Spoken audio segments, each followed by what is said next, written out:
Welcome everyone to part two of our reproductive system lecture series.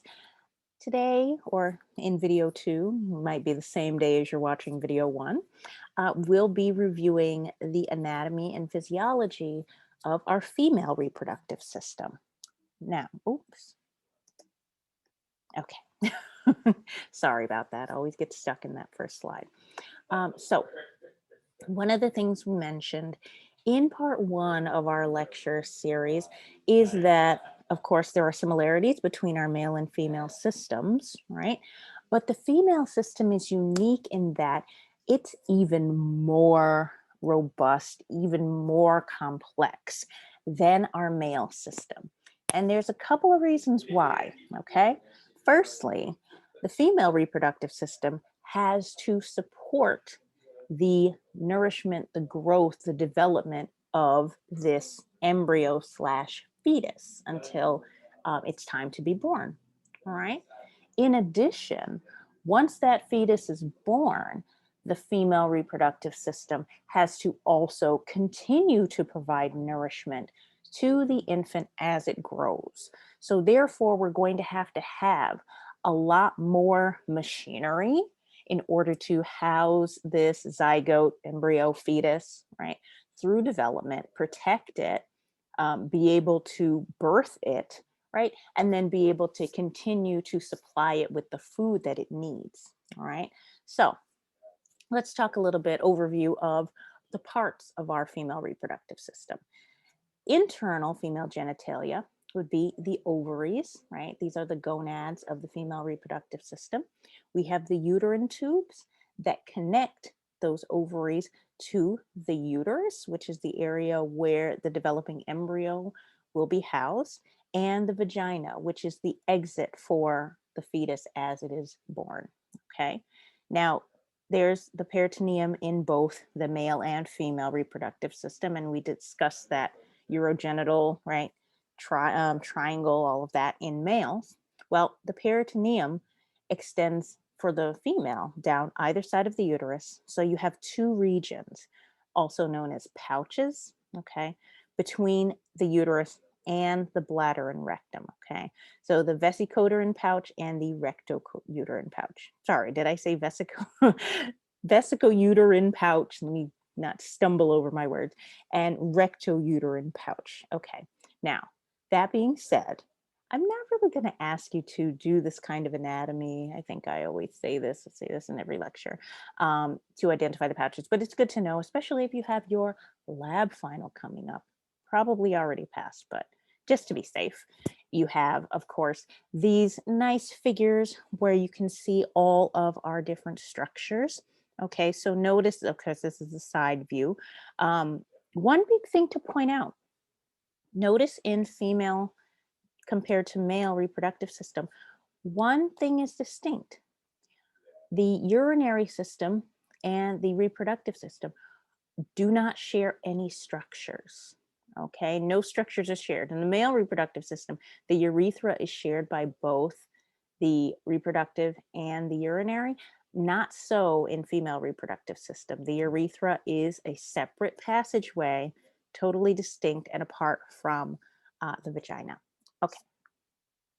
And we'll talk more about all the structures, of course, as we go along.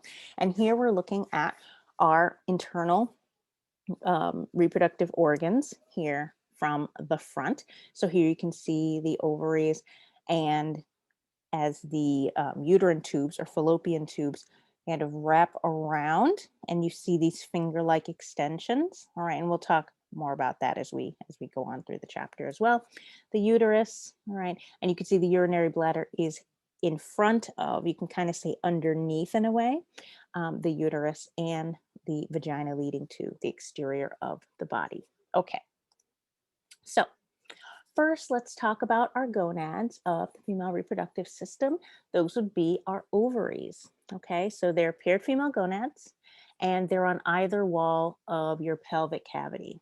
Okay, now what they produce, now here, and of course in the book they say ova, but if we're being completely, very, very specific and accurate, they produce secondary oocytes. Okay, and why do I say that? Well, when we talk about the different stages of when the follicle is developing and then when it's ovulated, it'll make a little bit more sense. But yes, we can use the catch-all term and say ova, but specifically it's going to be secondary oocytes. Okay, now that's not the only job of the ovaries, of course. They are also secondary endocrine organs, right? So that's an organ that has both distinct function that it does plus an endocrine function. All right. So the hormones that are going to be secreted by the ovaries are estradiol, estrone, and estriol. So usually what I'll just say is the estrogens. So they secrete estrogens because those three hormones are estrogens, just how we say the testes secrete androgens. All right. And then progesterone, inhibin, which you'll remember before, that's similar to what we see in the testis, right? And relaxin. All right, so some anatomical features. All right, the ovary is made up of an outer layer and an inner layer, as we've seen in many different organs, right? Especially our endocrine organs. So here we have a cortex. So the cortex is the outer layer, okay? And this is where we're going to actually have the process of oogenesis, right? Or producing ova take place, all right? So you have this cortex, right? And inside the cortex, there are these pockets, these bubbles called follicles, all right? And the follicles are going to mature alongside these oocytes, okay? Then you have the inner core, right? The inner core is known as the ovarian medulla. And this is going to be everywhere where all the nourishment is going to come from. You have your blood vessels, you have your lymphatic vessels, and you also have nerves, right? So we do have structural kind of scaffolding that's going to hold the ovaries in place within the pelvic cavity. Again, I'm not going to ask you to memorize these because we're not going to have this anatomy on our final, but just as a little, review, you have a broad ligament, an ovarian ligament, and a suspensory ligament. And the suspensory ligament is actually kind of the most important one because this is the one that provides support for the vasculature that comes into and out of the ovary. So the ovarian artery and vein. So that's going to be held in place by the suspensory ligament. Okay. Now, the uterine tubes, which I'm going to always keep referring back and forth between uterine tube and fallopian tube, because fallopian tube is like the classical name for it, right? So this is going to be the initial part of the initial segment, they say, of the reproductive system. The way I like to think of it as, okay, it's connecting the ovary to the uterus, all right? So even though they give a definition in our book of this, and I like to show you the definition, it's essentially the roadway from the ovary to the uterus. So when the ovary expels the secondary oocyte, it can travel down the uterine tube, right? And then arrive at the uterus. Okay. So there are a few distinctive parts of our uterine tube. First, there's the isthmus. Okay. That's at the proximal, so in close proximity to the uterus, part of the tube. All right. So this is, it looks kind of almost like the end of a funnel because it goes tighter at that end, like constricted, as they say, right? And that's where it's going to connect to the uterus. Then you have something called the ampulla, all right? So this is at the other end, all right? The other end of, as we go opposite direction on the uterine tube, right? And that's going to connect to what we call the infundibulum. All right. So if you think of the fallopian tube as like an elongated funnel, a really long elongated funnel, the end of the funnel where the tip is, right, would be your isthmus. All right. And as we're going closer up to the top, big open end of the funnel, that'll be your ampulla. And then the very, very top open part of the funnel, largest opening, would be our infundibulum. All right. And then, as this will be the oddest funnel you've ever seen in your life, imagine that the top of that funnel is surrounded with fringe for whatever reason. All right. And that fringe kind of lies over the top of the ovary. All right. Those fringes would be your fimbriae. All right. So fimbriae, they're fingers. And then on the fingers, there's also cilia. So remember, cilia are different from microvilli. Okay. If you remember way back to chapter 3, chapter 4, talking about cells and tissues, right? When you have what's called microvilli or stereocilia, they're sometimes called, those don't move. Those are there for absorption and some, right? So they're not there for any kind of movement. But when you have true cilia, those cilia are going to beat, right? To move substances across their surface. So these fimbriae are going to, once the ovary releases the secondary oocyte, pull that oocyte into the fallopian tube, and then the fallopian tube has cilia all along its length in order to propel the oocyte closer to the uterus. Okay, because remember, the only reproductive cell that's released by the gametes that is able to move on its own is the sperm cell. Okay, our oocytes are not able to do that. Okay, so here's just another picture, a little bit in more detail, looking at the wall of the uterus, which we're going to discuss a bit more in detail coming up, right? You can see here illustrated our ovarian cortex, so the outer layer with the follicles, and then our ovarian medulla, and you can see how the blood vessels are, that's where they enter in to our ovary, all right? And then you can also see our regions of our fallopian or uterine tube. So you can see the isthmus, which is kind of the narrow end of the funnel, right? And as we move distally, so further out away from the uterus, that funnel, elongated funnel, is going to widen and widen, all right? And then the end, the infundibulum, where it's going to surround the ovary and the fimbriae lying over the ovary, okay? All right. So while on the subject of the ovary, let's just bring up ovulation. All right. So what is ovulation? Our book defines this as an immature gamete called the oocyte, right? That's why I've been using this word instead of ova, is released from the ovary. All right. And we call this, I don't know if you guys know this, right? You've heard this before, ovulation, right? Ovulation. You heard it 2 seconds ago, obviously. Okay, I'm acting like we're in live. We're not in live. So it's expelled from the ovary, all right? Now the fimbriae, as I mentioned, are going to pull that oocyte in, all right? Pull it into the fallopian tube. And then in the fallopian tube, we're going to have layers of circular smooth muscle and cilia. All right. Now, these two processes, the cilia, right, moving in waves, as well as the circular muscle contracting, like peristalsis, is going to move that oocyte closer to your uterus. All right. Now, fertilization, we'll talk about later. That happens when the sperm cell binds to and penetrates, we'll talk about capacitation and all of that good stuff, the plasma membrane of our secondary oocytes. Okay. Now, contrary to what is usually, popular belief, fertilization does not usually occur in the uterus.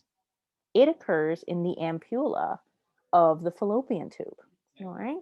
So we can talk about this topic a little bit later, but this is why we sometimes see things like ectopic pregnancy, all right, where the fertilized egg gets trapped in the fallopian tube.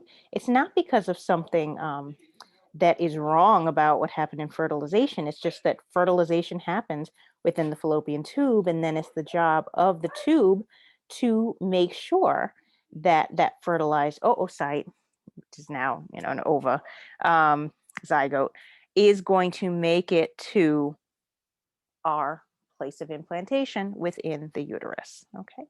All right. So next, our uterus. All right. So this is the pathway for the sperm to enter the uterine tube. Okay, that's one of its jobs. All right. It is the place where the fertilized ovum is going to implant. All right. So implantation into the wall. Talk more about that in a bit. And where we will hold and protect and nourish that developing embryo. All right. So when it is not doing its job of housing a fetus, all right, it's about the size of a pear and it's a hollow muscular organ, all right, has three parts. So the body is kind of that area right in the middle, right? The top, which is rounded like a dome, is the fundus. And then the bottom part, where it's the opening to the vagina, is the cervix. Okay. And as I said, it's a hollow muscular organ. So we have several layers here. We're going to have the perimetrium. This is the serous layer on the outside. Okay. This is just a flip over of your parietal peritoneum. We have your myometrium, which obviously is the muscle layer. So this has bundles of smooth muscle. And these are going to produce rhythmic contractions either during childbirth or orgasm, which we'll talk more about how each of these are signaled coming up later. Okay. Then there's the endometrium. So you probably heard that term endometrium if you've heard of the condition endometriosis, for example. Okay.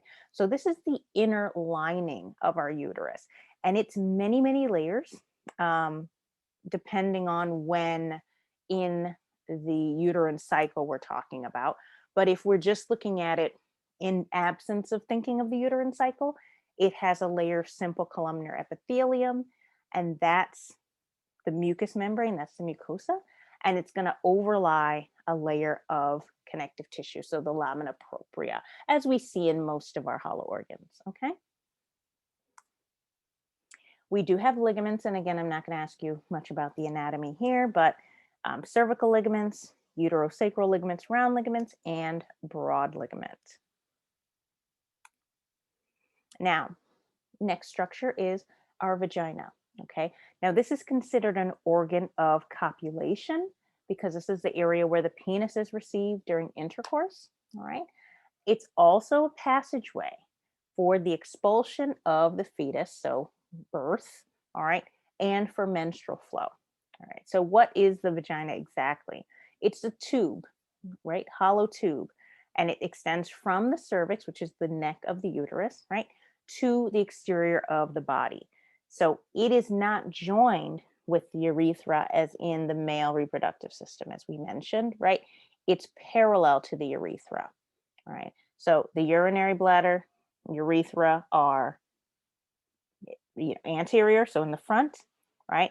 In the middle is the vagina, and posterior is the rectum, okay? Now you have something called the vaginal fornix, okay? This is where the top of the vaginal canal is going to extend around, kind of surround the external, what's called the external os of the cervix. So that part of the cervix that sticks down, okay? Where you can see the cervical opening. Oh. Sorry, Madison just got her nails caught in her ear hair. Hope you didn't hear that horrible screaming. Maddie, you okay? Bark and say yes so everyone can hear you're okay. You can probably hear her breathing. Okay, she's fine. She needs to cut her nails. Okay. So within the vaginal wall, we have ridges called rugae. All right, so we've heard the term rugae before in the stomach. The rugae were in the stomach in order to provide extra surface area, right, for the stomach to stretch out as you filled it with more food. That is not why we have rugae in the vagina. They're actually stimulatory. So they stimulate the penis during intercourse, right? Now, as far as the vaginal mucosa, it is stratified squamous epithelium, non-keratinized, all right, non-keratinized. So if we think about this, why would we have this? This is going to be exactly the same as the mucosa on the inside of the cheek. Well, once you see a epithelium that's stratified, you know that it's going to be there to help withstand frictional forces, right? But since it is a mucous membrane, it's not going to have keratinized stratified squamous epithelium. It's not like the outer layer of skin, right? But more like the buccal surface inside the mouth. All right. So we do have mucus, as I said, a mucous membrane is going to provide lubrication during stimulation, all right, during intercourse. And we also have specific epithelial cells that are secreting glycogen, all right, so sugar, and that's going to be metabolized by your protective bacteria, all right. What the protective bacteria are going to do, so this is the vaginal flora, as they call it, they secrete lactic acid, all right. So if you remember when we talked about the male reproductive system, they produce alkaline mucus in order to counteract the acidity of the female reproductive system. Here's where that acidity comes from. Okay, so we're maintaining an acidic pH in order to keep any pathogenic bacteria from being able to flourish. Okay, now there's a structure called the hymen. Now, this is just a piece of mucosa that's kind of folded over near the distal vaginal orifice. Now, in our book, and that's why it's here in the PowerPoint, it says it's commonly ruptured during first sexual intercourse. Not necessarily true. All right. You can rupture it many other ways beforehand, or you may not ever rupture it at all. It could just kind of hang out to the side, right, of the external vaginal orifice and may not ever be ruptured. So we're kind of unlearning through more research some of these things that we've believed for so long. This doesn't always happen. Okay. So, vulva. All right. So, this is something that is always anatomy. I think professors are always like this. When people use terminology that's not quite correct when describing something, it kind of gets annoying. Like when they say, oh, you can see this person's whole vagina, if it's like somebody, on Instagram posting illicit pictures or something. And it's like, no, you can't. No, you can't. Can't see somebody's whole vagina unless you're like right there. Okay. What you are referring to when you refer to the external genitalia of a female, the correct term is vulva. Okay. This is the external reproductive structures in a female. So you can be annoying just like I am and go around correcting people who say, oh my gosh, your bathing suit is so tiny, I can see your whole vagina. No, you can't. You can only see their vulva. All right. So you can break the vulva up into parts. First part, mons pubis. Okay. So this is the part, it's kind of squishy, like, because it's subcutaneous fat there. All right. Kind of rounded. And it overlies your pubic symphysis. So that part at the bottom of the pelvis where the two sides of the hip bones come together. All right. That is the mons pubis. Okay.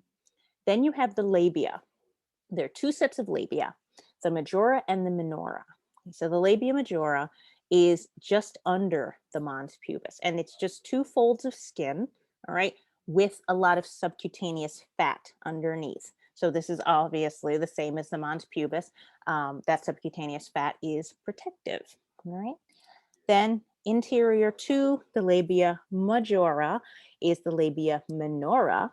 So these don't have that, high amount of subcutaneous fat. These are thin skin folds and they're held closed inside within the labia majora. Okay. Now, when we further explore the labia minora, we can find other structures. The vestibule. Now, the vestibule isn't a structure; it's a orifice. All right. It's an opening, a space. All right. So this is within the labia minora, and that is where you see the urethral orifice. So the outer opening from the bladder. All right. And the vaginal orifice. Okay. Then you're going to have something called the periurethral glands. Okay. So this is within the vestibule, and these discharge mucus into the urethra. So these are an analogous structure to what we see in the male. Okay. And then you have the greater vestibular glands or Bartholin's glands. And again, these are analogous to the structure in the male, the bulbourethral glands. All right. These are, so both sets of these glands discharge mucus. All right. So periurethral, see urethra in the name, that discharges mucus into the urethra. Greater vestibular, right, in the vestibule, or Bartholin gland, right, will just secrete mucus into the vestibule during intercourse. So that's how you can say, oh, which one of these secretes mucus where? Paraurethral, urethra. Greater vestibular, vestibule. Okay. All right. And then there's the clitoris. Okay. This is anterior to the vestibule. And this is actually an analogous structure to the penis, more, more towards an analogous structure to the glans penis, which is the end of the penis, right? Because it's just a small protrusion of erectile tissue. Okay. So when it's stimulated, the erectile tissue becomes engorged with blood, much like we see happen in the penis during sexual response. And again, much like the penis, there's innervation of sensory neurons, motor neurons, and autonomic fibers, and tactile pressure and temperature receptors. So here, it's not going to be used in exactly the same way as for the penis, because of course in the penis it's for sexual stimulation, but also for right, ejaculation. Whereas that doesn't happen in the clitoris, it's simply just for sexual stimulation. All right, so the perineum of the female, again, diamond-shaped region, pubic arch anteriorly, coccyx posteriorly, ischial tuberosities laterally. Again, we discussed this in the male, all right? Perineal tissue is going to go over the outlet of the musculature of the pelvis, all right? And the posterior ends of the labia majora are going to overlie the central tendon. I'm honestly not going to ask you about this, but one of the things that is important to know about this region, that you have the central tendon, and then there are insertions of your pelvic floor muscles. This is actually very important in thinking about, if you're going to work OB, thinking about the health of your patient's pelvic floor muscle, maintaining their integrity, especially in approaching childbirth and after childbirth, because these muscles can become slackened afterwards, and your patients could have problems with urinary incontinence and things like that. Okay, so it is actually a very important thing to talk about. Now, episiotomy. Episiotomy is an incision that sometimes has to be made during childbirth, okay? And this is in order to protect the perineum of the mother. And I say protect it even though you're cutting it. Well, the reason why it's protecting it is because you want to prevent the natural tearing that might occur during the delivery of the fetus, okay? A tear is jagged, right? Has jagged edges. So it's more difficult to heal than a carefully placed cut. Okay, nice placed incision and well stitched incision. So this is sometimes done during the delivery process. Okay. All right, so here's our picture of our female external genitalia. Now, again, I'm not going to put any picture anatomical figures on our exam, but just in case you do have your lab exam, you can become familiar with our structures. Okay. So, something that sometimes is not considered part of female reproductive system, but should always be thought of when considering parts of the female reproductive system, are the mammary glands. Okay, so mammary glands we did learn about in the skin chapter, because we talked about different glands and how they secrete, because this is epithelial, right? Glandular tissue is epithelial tissue, but all right, is also really a functioning part of a reproductive system. Why? Because this is how a fetus, once it's born, an infant, will obtain nourishment necessary for its survival and growth. All right. So when we look at a mammary gland, what is it? Well, it's a sweat gland that has been modified to produce a modified sweat product, which is milk. Okay. So when you look at a mammary gland, the gland is embedded within hypodermis, so dense fatty tissue, okay? And then, of course, enclosed within the breast, all right? So the breast lies above the pectoralis major muscle, right? So that's why you have the breast tissue and the fatty tissue with the muscle, underneath, okay?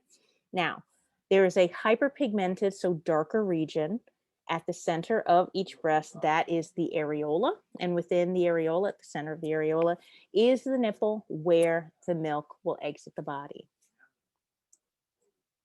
Now, within that breast, okay, within the mammary gland, you have lobes, all right, and you can have 15 to 25 in each breast that are going to kind of be in a sun pattern, right? So in a round pattern like the sun around the nipple, and they open, the ends open into the nipple, okay? Now, the way that these are held in place is through fibrous connective tissue. You're going to have fat to insulate, right? Suspensory ligaments. And then within the lobe, of course, it's going to be divided into lobules. And you have glandular alveoli, which are going to be the areas that are producing milk when a woman is lactating, okay? Now, these suspensory ligaments are going to attach the breast to the pectoral muscle fascia, okay, as well as the dermis that is on the inside of the breast skin tissue, all right? And then you have myoepithelial cells, and we know myo means they act as muscles, right? So these are epithelial cells that can contract, and these help to expel the milk out towards the nipple. All right, so when the milk leaves the alveoli, it goes through mammary ducts, then into lactiferous ducts, and then those open into the nipple, okay? Now you do have an area that is like a kind of pouched out opening called the lactiferous sinus, and milk can accumulate there during nursing. Now, this needs to be pointed out that this structure in the breast is only in partial development when you are a woman who has not completed a pregnancy. Okay. So when puberty happens, the breast differentiates and grows, but doesn't go through complete maturity. Okay. It only matures completely when you have a pregnancy. Otherwise, the breast is mostly undeveloped. Okay. All right, so here's just a picture of that, and here you can see these lobules, okay?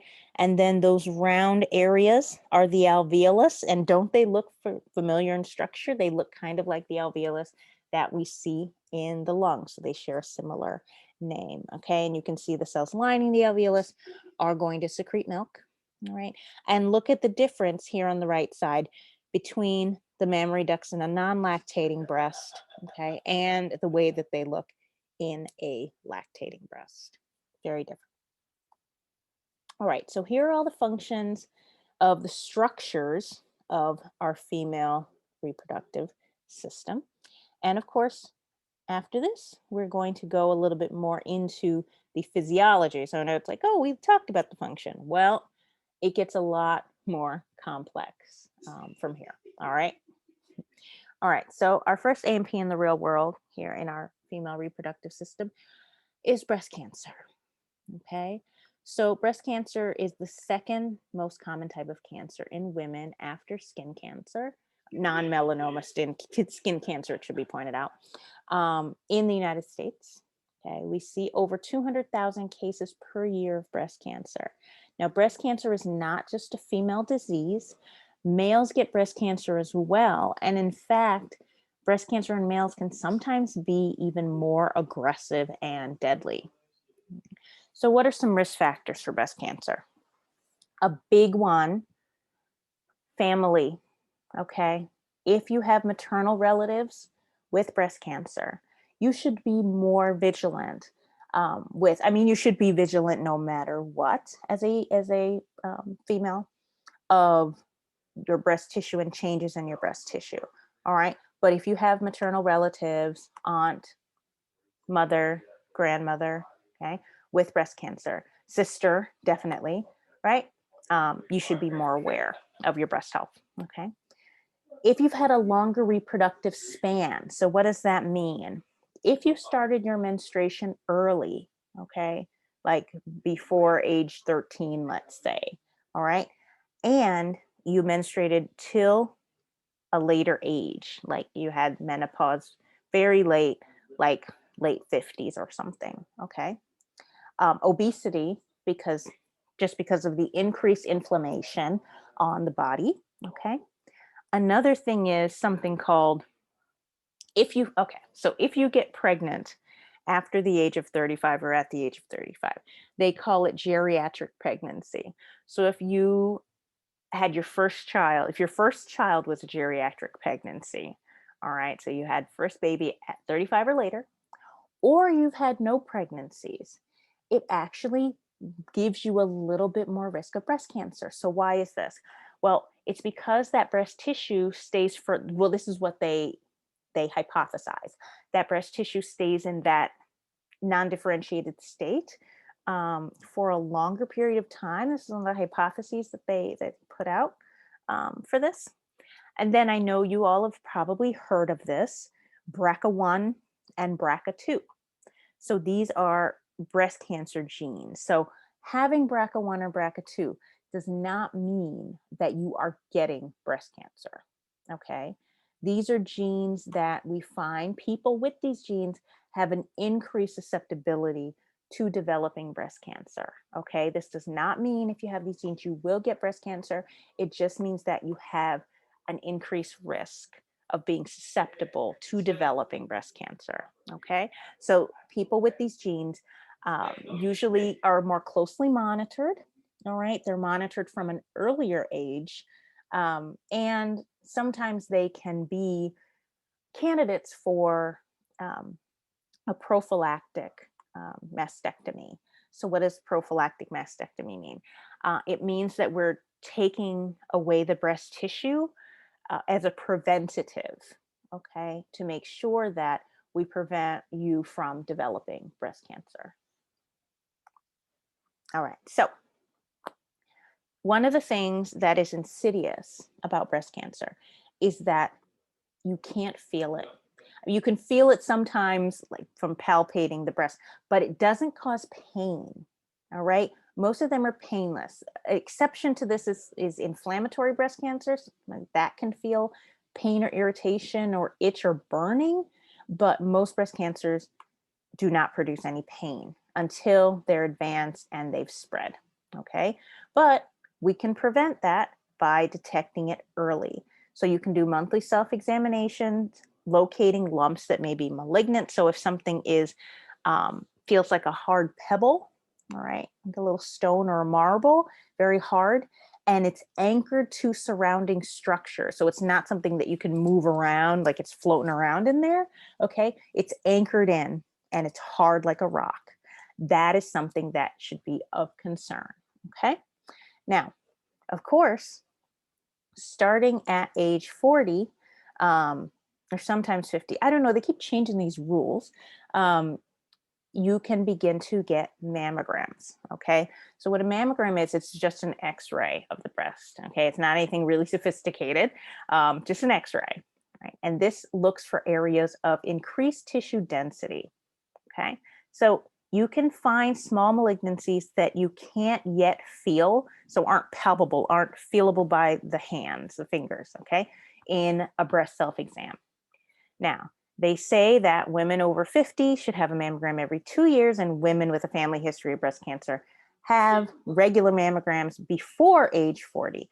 So there's this kind of gray area because lately the recommendation has been once you're 40, get one every year. Um, so it's changing, all the time.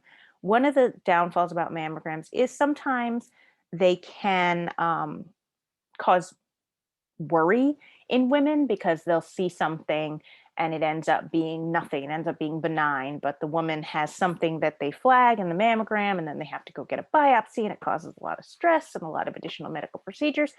So they've kind of been going back and forth about the recommendations as far as mammograms. So if you're reading this now and then something changes in the recommendation later. It's just because they're doing these ongoing studies to see the outcomes of having these mammograms regularly and how much they detect and how many false positives there are and things like that. Nothing wrong with a false positive. It doesn't hurt you.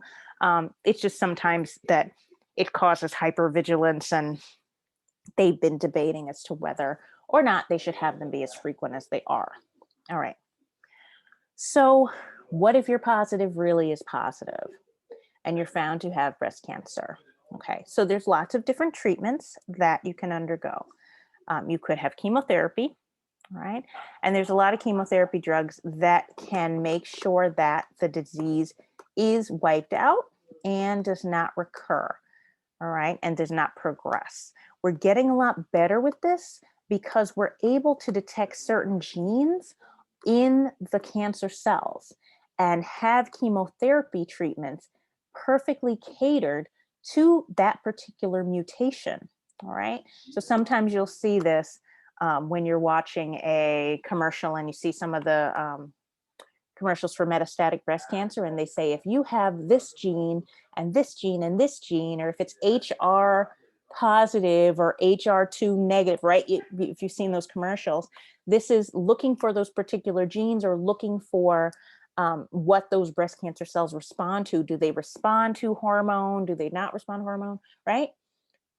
Those treatments are specifically targeted for those type of cancers, right? We're not just going to bombard you with every poison in the book and just hope that it gets that cancer. We're really having more targeted specific therapies. There's radiation therapy as well, where they blast you with radiation waves at the site of the tumor to kill the tumor. So what we do when we're treating cancer, right? Of course, these are very harsh types of treatment. Radiation therapy, burns your cells, but cancer cells are more receptive, or I should say more susceptible to death and damage from these treatments than your normal healthy cells are. So while you will experience some bad effects from radiation treatment, from chemotherapy, the goal is that the cancer cells will die off faster and at a higher rate than your normal healthy cells. Okay. Then there's lumpectomy. So lumpectomy is when we take out the tumor and then we get a margin around that tumor. So the healthy tissue that's surrounding the tumor, to make sure that, if there are any errant cells that are still left in the area surrounding the tumor, we take those out as well. Or you can have a mastectomy. So mastectomy is when they remove the entire breast, right? And then sometimes, depending on how penetrating the cancer was, they may remove the underlying pectoral muscles and the axillary lymph nodes. So these are the lymph nodes that are in the armpit. Okay. Now, one more thing that the book doesn't mention, but that is going on, is kind of an immunotherapy for breast cancer. And one of our professors in our department, Dr. Swanee, she teaches molecular biology, okay, but she does studies into these types of treatments. And some of her studies have actually been tested clinically, like with patients.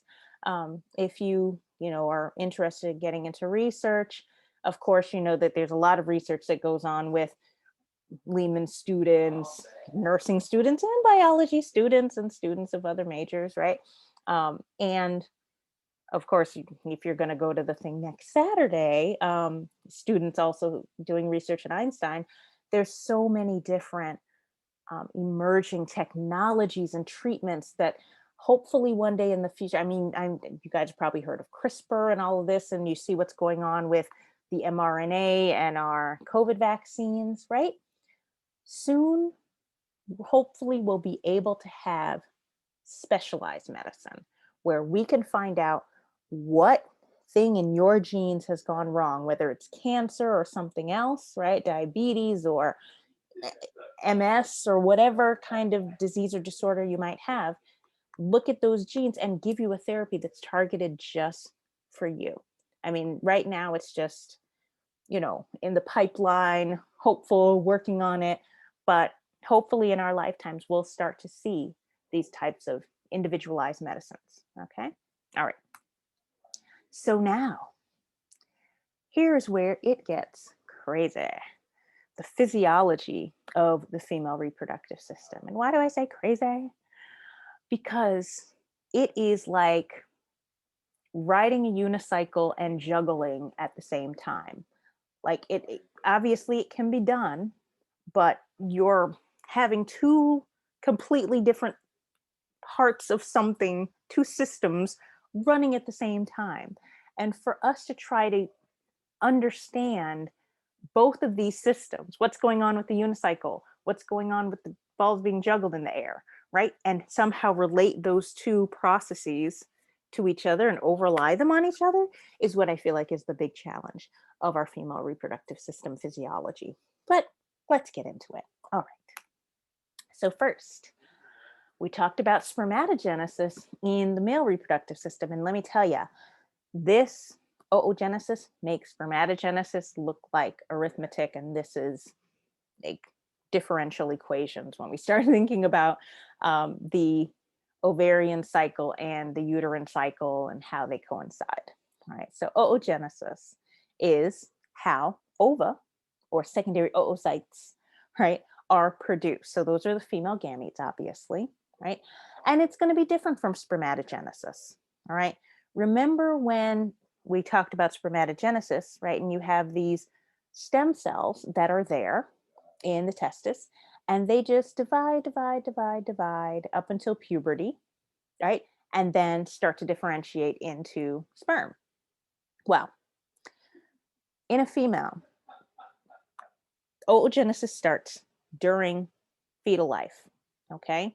So you're having oocytes dividing by mitosis. Then everything stops until puberty, all right? So once puberty happens, it's the resident oocytes that you have, right? You're not going to get any more. You got all you got once puberty starts. It's going to continue ovulating out a secondary oocyte every month until it ceases operation at menopause. Now, menopause can happen anytime between 45 and 55. Sometimes it happens later. Okay. Now, 45 is really young for it to happen. That's kind of like early menopause, right? But it could occur. Usually menopause happens after age 50. Okay. But 55 isn't necessarily the cutoff because there are people who continue to menstruate well into their 50s, and even some people who have become pregnant in their 50s. Can you imagine? Can you imagine pregnancy in your 50s? That's a lot. Okay. So, as I said, it occurs about once per month as part of the ovarian cycle, which is just one of the cycles you will learn in this part of our chapter. Okay. So, let's go back to the beginning before birth. Okay. You have your stem cells, just how we have the stem cells in the male reproductive system, right? You have spermatogonia. These are oogonia. Okay. So, oogonia just undergo mitosis. All right. So when you're about 7 months gestational age, you start meiosis 1. All right. So we go from oogonia to what's called primary oocytes. All right. So our primary oocytes only go to prophase 1.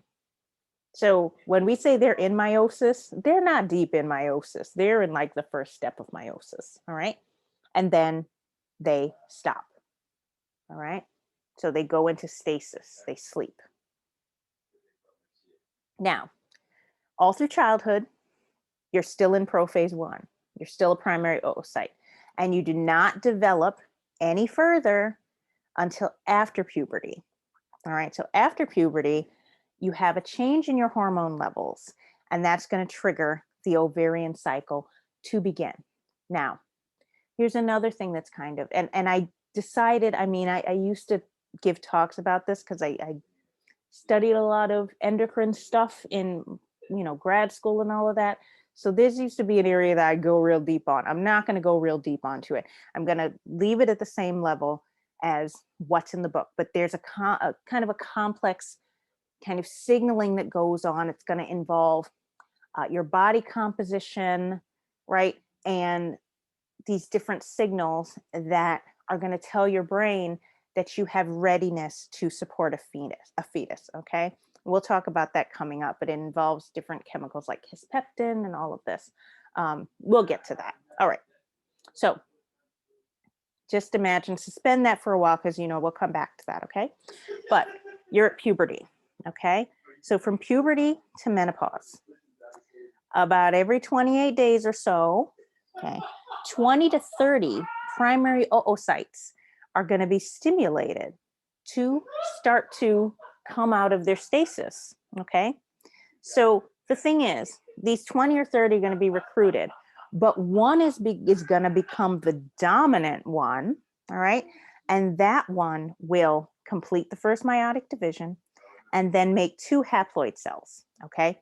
But unlike what we saw in spermatogenesis, those 2 haploid cells aren't going to be the same in size, and they're not going to both become the secondary oocyte that's going to then be ovulated out.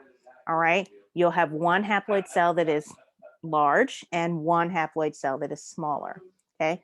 The smaller cell does have some DNA, but not much cytoplasm. That one's called the first polar body. And what it's supposed to do is it's supposed to degenerate. Okay. There are cases where it doesn't degenerate and it can cause a molar pregnancy. Again, we'll get to that later. But the larger cell is called what I've been calling it the whole time, the secondary oocyte. All right. So that's going to have DNA and it has a lot of the cytoplasm in it. So this is going to have the ability to become an ovum if it is fertilized. Okay. Now, what's going to happen once that secondary oocyte is the chosen one? Okay. It's going to proceed all the way through the rest, almost all the rest of meiosis. Okay. It's going to go all the way to metaphase 2. So meiosis 2, metaphase. Okay. Remember, it'll still have anaphase and telophase to go through, but it doesn't go through those. It gets arrested again. All right.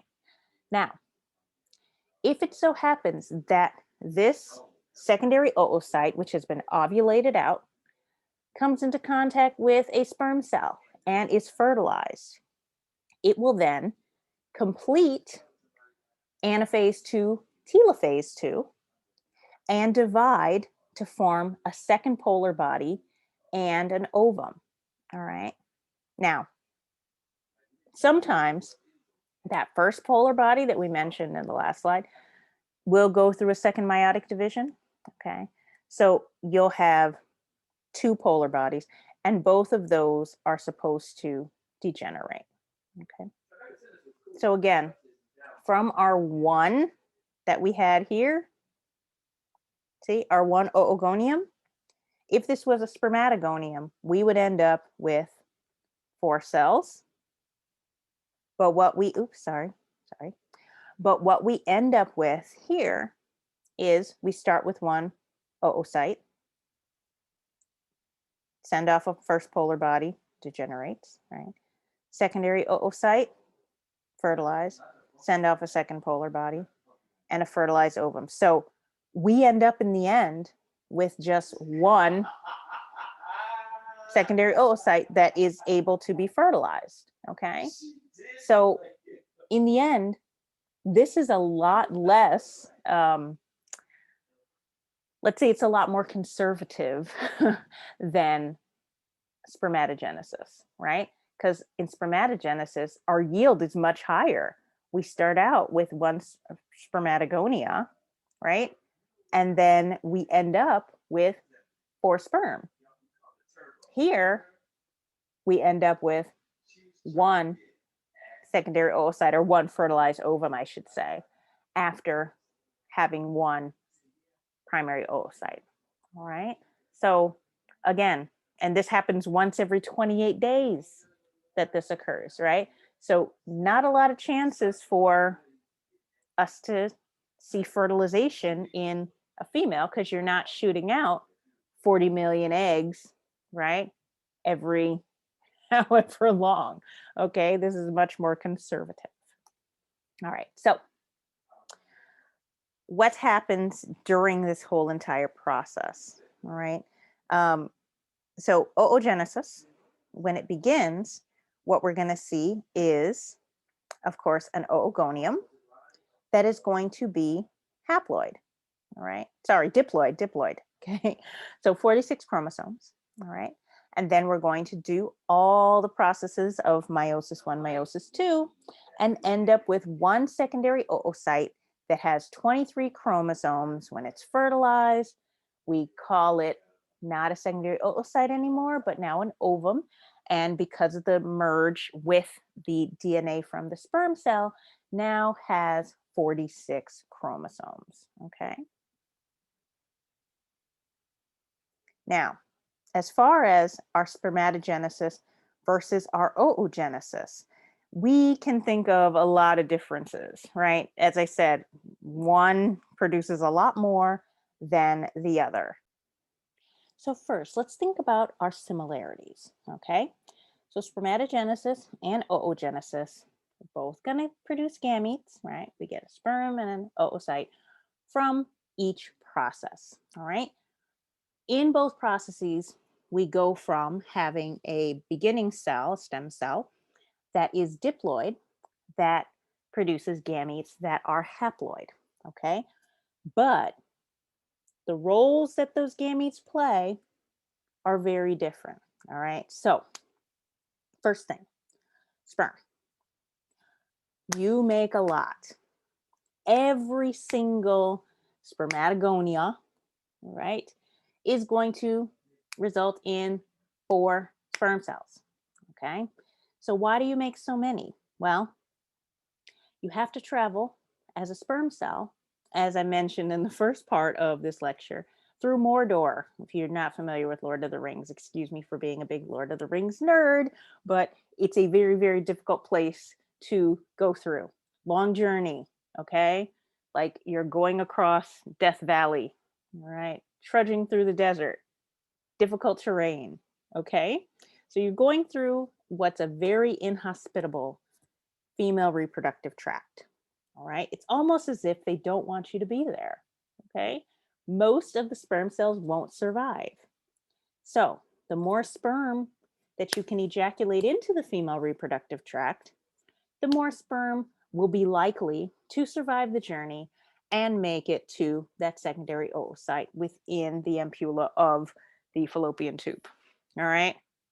So one of the things that is great about sperm cells, though, is that they have that hat, that acrosome. All right. You have that enzyme that helps you penetrate that cell membrane of the secondary oocyte. The catch is the amount of enzyme in one acrosome is not enough to get through the cell membrane of the secondary oocyte. It's like, what a dirty trick, right? You can't even do it on your own as one solitary sperm cell because you don't have enough enzyme. So it's a group effort, okay? Several sperm, hundreds of them, are needed to donate all of their enzymes. So it looks like hundreds of them are burrowing into the poor secondary oocyte at once, but that's just providing enough enzyme for one of them to be able to eventually break through and fertilize that secondary oocyte. Okay. Oops. Oh, hold on. I'm stuck. There we go. Okay. So let's compare that to the female reproductive system. Okay. The female reproductive system has the ability to produce more than one ova at a time. It could, but there's no reason for it to do that. As a human, you really don't often have multiple pregnancies. If you do, it's maybe 2 babies, maybe 3. Extremely rare for there to be 4 or more, okay, unless you did that on purpose, like through in vitro implantation. All right.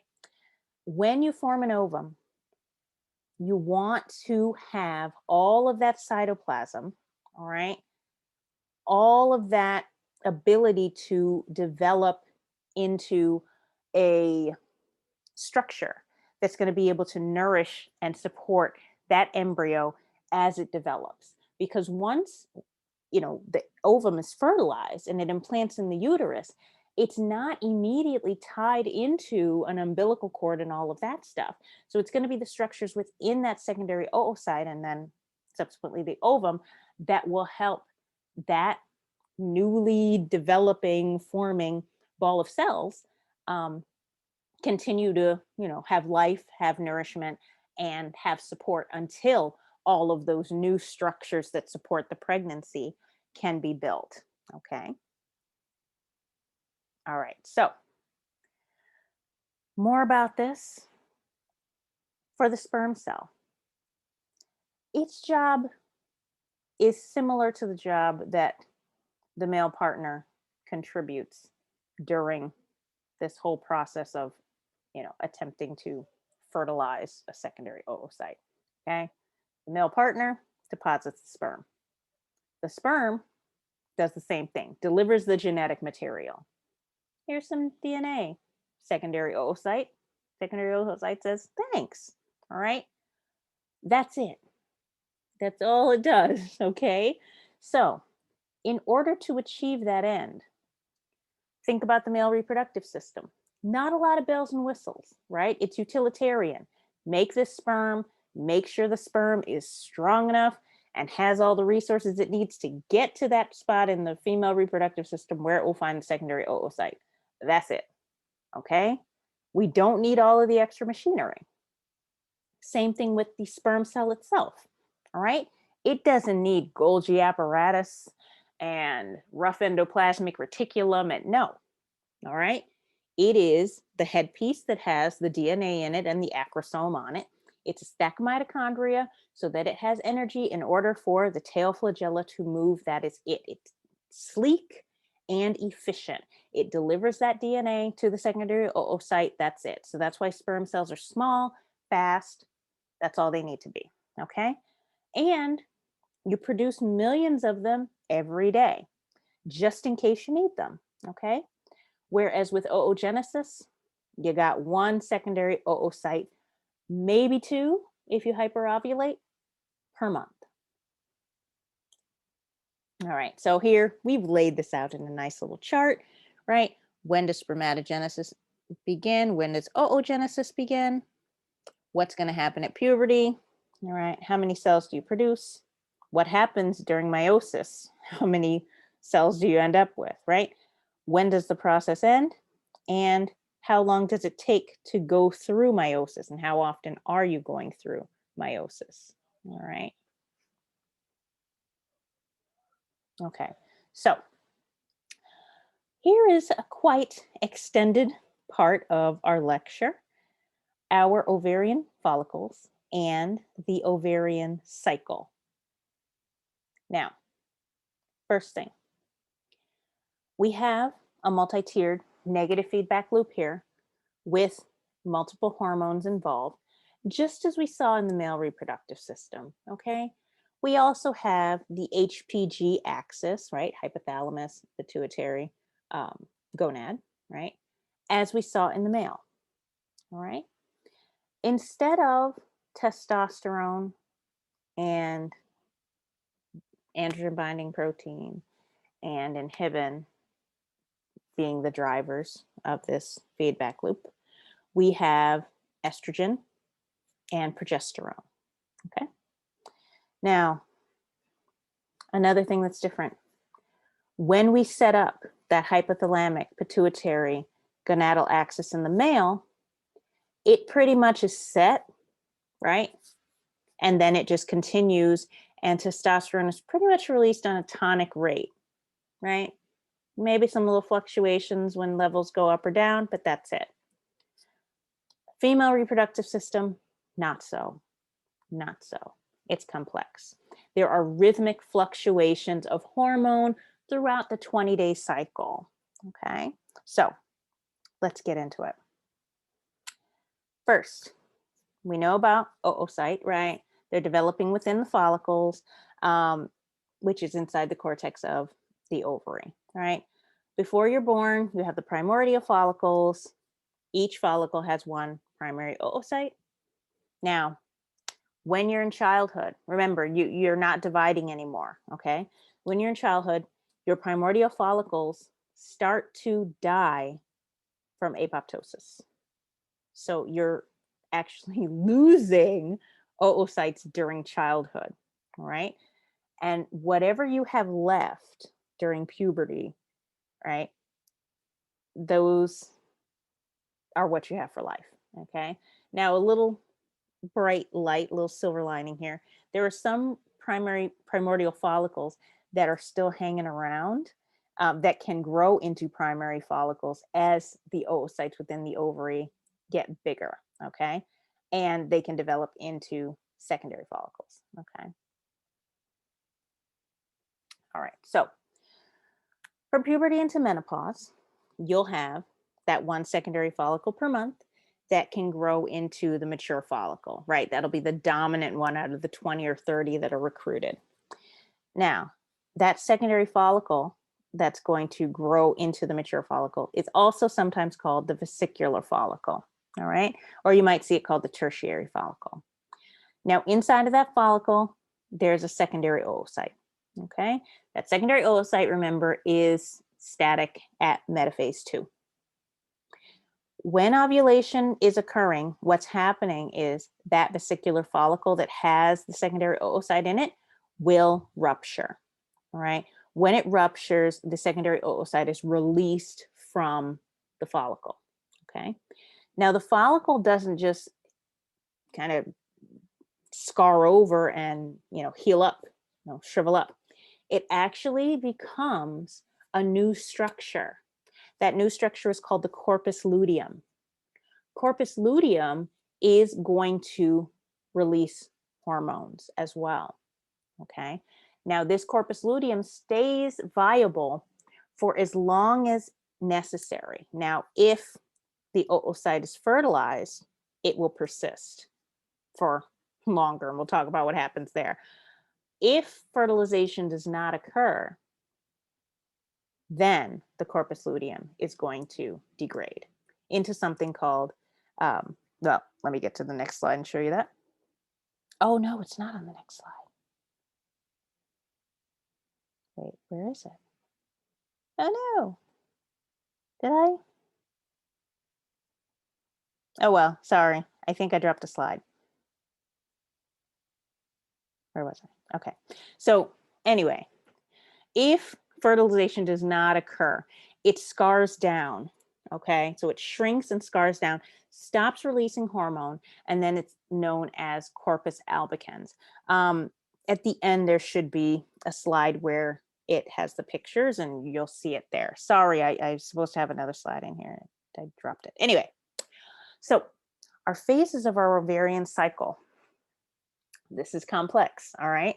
It's a monthly series of events that really all the background is, the goal of it is to choose one oocyte to mature, bring that oocyte to maturation to the point of being a secondary oocyte, and ovulate that secondary oocyte out of the ovary in hope of fertilization, all right? So the funny thing about this is, remember how I said every month you recruit 20 or 30 of these oocytes to possibly become that one secondary oocyte that's ovulated? It doesn't take 1 month of cycle to make a secondary oocytes. Okay, maturation of an oocyte and the follicle that surrounds it takes up to 350 days to go from primordial follicle to ovulation. All right, so that means that the first time that oocyte is recruited is not the time that it's going to develop into that secondary oocyte and be ovulated out. All right. That one oocyte is going to have to be recruited continuously for a year in order to turn from that primordial follicle into one that is able to mature to a secondary oocyte and be ovulated. Okay. Now, we have stages of this ovarian cycle. So first, the follicular phase. All right. So the follicle is growing and developing. All right, so we have the primordial follicle, and what this looks like, it has layer of squamous follicular cells. All right, and these are just arranged kind of like a globe around your primary oocyte. All right, so you have lots of primordial follicles during childhood, and they start developing into primary follicles. All right, and remember, we said some primordial follicles hang around and then can become primary follicles later. All right, so next, our primary follicle. Squamous follicular cells are going to turn into cuboidal cells. All right, so they're going from these flat cells into those cube-shaped cells. Okay, they're now no longer called follicular cells, they're now called granulosa cells. All right, we start to see microvilli and another type of cell called thecal cells appear in that primary follicle. Okay, now these are going to kind of move and create a structure, an area called the zona pellucida. All right, and it's going to have a clear area, so lucid and kind of see through it, right? So zona pellucida, and that's going to be a really important part of the oocyte once fertilization happens. All right, so we'll talk about the changes in there um, as we get further along. All right, so then we move on to become a secondary follicle. All right, so your secondary follicle is going to see a thickening of the wall. All right, and the granulosa cells kind of go deeper within the follicle and secrete follicular fluid.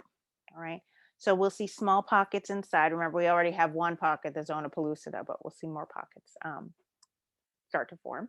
And then those granulosa cells are going to form a layer of thecal cells, more thecal cells, around the follicle.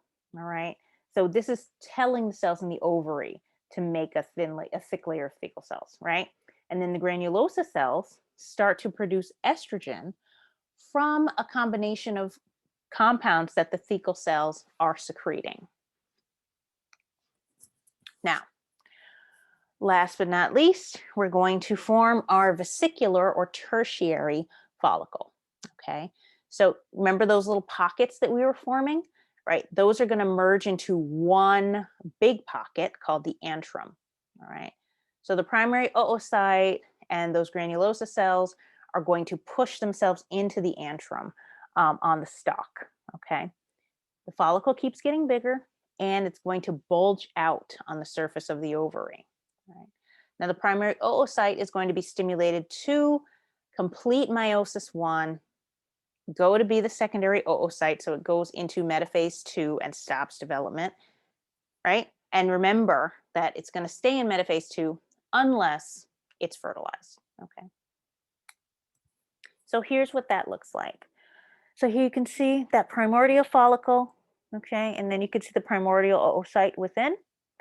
You see, as it becomes the primary follicle, these granulosa cells and thecal cells are thickening around your, what used to be your primordial follicle, right? And still your primary oocyte, right? As you turn into a secondary follicle, you can see that you have these pockets of follicular fluid, right? And then the vesicular follicle, you see that we have now our secondary oocyte that's ready to be ovulated, our layer of granulosa cells around it, that antrum, which is the large, right, amount of fluid, and you can still see the thecal cells, but that there's even a thicker layer of them. All right. So now on to stage 5, which is the very end. All right, the ovulation phase. Now, in the ovulation phase, obviously what happens is ovulation. Okay, so the vesicular follicle is going to burst. It bursts and the secondary oocyte escapes. All right, so it's not just the secondary oocyte that comes out, but something called the corona radiata. Right. So what the corona radiata is just that layer of granulosa cell that were right around our secondary oocytes. Okay. Now the vesicular follicle is going to collapse. So remember, it was bulging out. Now it collapses down. And the ruptured blood vessels are going to bleed into the antrum. So here's what that looks like. You can see our secondary oocyte surrounded by that corona radiata, okay? And you see our ruptured follicle that will then collapse. Now, you say, okay, if this happens that every month one special secondary oocyte is selected, how do we get twins? Well, there's a couple of ways we can get twins, okay? You can have fraternal twins. Fraternal twins are non-identical twins. Essentially, all a fraternal twin is a regular old sibling who happen to be born at the same time as you. You are not genetically identical. You just happen to be born at the same time because your mother had ovaries that released more than one secondary oocyte. That's it, okay? Your mother ovulated more than one egg. Both eggs were fertilized, and two genetically distinct children were born at the same time. All right. Now, if you are an identical twin, that's different. Identical twins come from one oocyte and one sperm cell. Okay. And what happens is sometime during development, that blastula, right, is going to turn into two. So it's going to divide in half and produce two full individuals that are genetically identical. Okay. All right. So next phase is our luteal phase. Okay. So we mentioned that the corpus luteum hangs around hoping for fertilization. All right. So that ruptured follicle is the corpus luteum. It kind of has a yellowish look to it, you know, when you're starting to form a scar, and it looks a little like you have some white spots, some yellow spots, some parts where the scab is over it, right? That's kind of what the corpus luteum looks like. Okay. And what it is granulosa cells and thecal cells. These are going to produce progesterone. Okay. So progesterone is known as the pregnancy hormone. So this is hoping that a pregnancy will occur, and progesterone signals the changes in the body that can help support a pregnancy. Okay. It also produces some estrogen. Now, this corpus luteum hangs around for 3 months, and if there's no pregnancy, it degrades down into, as we mentioned, a corpus albicans. I think I mixed myself up thinking that this slide was way back before, but it wasn't. Okay, but here it is now, the corpus albicans.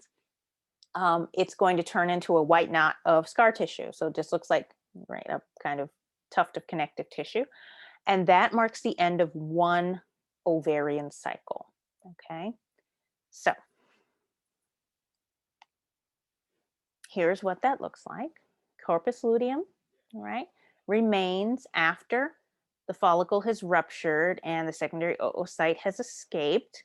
It's going to secrete progesterone and lesser amounts of estrogen.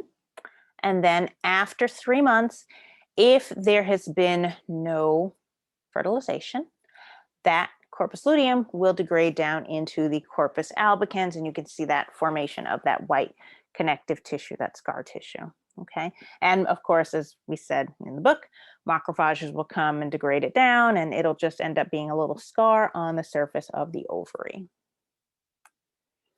So here's the whole cycle. Okay. So the follicular phase, which has parts 1 through 4. All right. The ovulation phase, which is just part 5, it's in on itself, right? And then the last phase, which is the luteal phase, which has 2 steps. Okay. And I think this is a really good figure to look at and study. Just, you know, it's so many slides of information. This just kind of lays it out easily. Okay. Well, at least all in one place. Not necessarily easily, but all in one place. All righty. So as far as our ovarian cycle, it's about 28 days long. Okay. Each stage has a certain length of time that it generally follows. Okay. So we have the follicular phase. It's usually 14 days long, but that can be longer or shorter. Okay.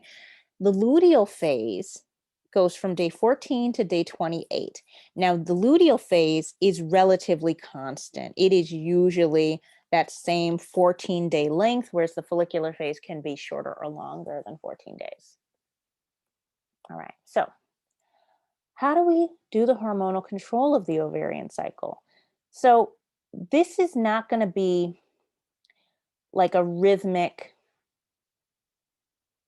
general tonic secretion like we see in testosterone, where it's relatively level all the time and there's feedback, but it's not going to go up and down, in a lot of odd and coordinated ways. No, it just kind of testosterone, boom, LH, FSH, steady. All right. Here we have rhythmic fluctuations. Okay. So we have our HPG axis, same thing, we're going to have mostly negative feedback, although we have one thing that is positive feedback, and that is the way that we control ovulation.